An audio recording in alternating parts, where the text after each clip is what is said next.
জনগণের বিবেকানন্দ তৃতীয় পর্ব বা অংশের ষষ্ঠ এবং শেষ অংশ। সে তবু অনুনয় করে। তিনি তখন বললেন, আজ মঙ্গলবার, আজ রাত্রে মাকে প্রণাম করে যে প্রার্থনা করবি তাই পূরণ হবে। সন্ধ্যার পর সে এসে ঢুকলো মন্দিরে, কিন্তু তার মনে হলো মা পাষাণ প্রতিমায় শুধু নন, তিনি জীবন্ত। তিনি যেন হাসছেন, মন্দিরে আলো করে বিরাজ করছেন তিনি। মাকে নত হয়ে প্রণাম করলো সে। তারপর বলল, মা, জ্ঞান দাও, ভক্তি দাও, বিবেক দাও, বৈরাগ্য দাও, সব সময় যাতে তোমাকে দেখতে পায় এমন করে দাও। ফিরে আসলে ঠাকুর বললেন, কি রে, মার কাছে চাইলি? তখন তার চমক ভাঙল। কি চাইতে গিয়ে কি যে এসছে। তিনি আরও দুবার তাকে মন্দিরে পাঠালেন, কিন্তু কোনোবারই সেও জিনিস চাইতে পারল না। মার কাছে পারল না টাকা পয়সার কাঙাল হতে। তখন তিনি বললেন, তোর কপালে সংসার সুখ নেই, তবে যা, মার কৃপায় তোদের মোটা ভাত কাপড়ের অভাব হবে না।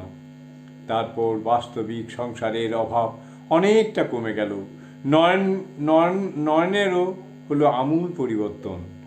আর সন্দেহ নেই, আর প্রশ্ন নেই, এখন সে শ্রীরামকৃষ্ণের অনুগত শিষ্য।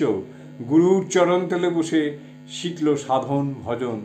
তিনিও তাকে বুঝিয়ে দিলেন এ যুগের ধর্ম। বললেন, শিব মনে করে জীব সেবাই এ যুগের পূজা। যেখানেই জীব সেখানেই শিব, যেখানে মানুষ সেখানেই ঈশ্বর, যত্র জীব তত্র শিব। ইহলোক ছাড়ার আগে প্রিয় শিষ্য নয়নকে তিনি দিয়ে গেলেন তার সমস্ত শক্তি, সাধনা থেকে পাওয়া শক্তি। এ শক্তি দিয়ে সে জগতের মঙ্গল করবে, এই ছিল তার আদেশ। 1886 খ্রিস্টাব্দের 16ই আগস্ট শ্রীরামকৃষ্ণ এ মরজগতের লীলা শেষ করে অমর ধামে গমন করলেন। তারপর বাকি জীবন নরেন গুরুর আদেশ পালন করার চেষ্টা করেছে। তার ধর্মকে রূপ দেওয়ার জন্য প্রাণপণ সাধন করেছে, একথা এখন জোর দিয়েই বলা যায়। শ্রীরামকৃষ্ণ রূপ পরশমণির ছোঁয়ায় নয়নের জীবন সোনায় পরিণত হলো। যেমনি ছিলেন গুরু, তেমনি তার শিষ্য। জয়তু স্বামীজি। ওম নমঃ শ্রী জ্যোতিরাজায় বিবেকানন্দ সুরয়ে সচ্চিৎ সুখ স্বরূপায় স্বামিনে তাপহরণে। জয়তু স্বামীজি, জয়তু স্বামীজি।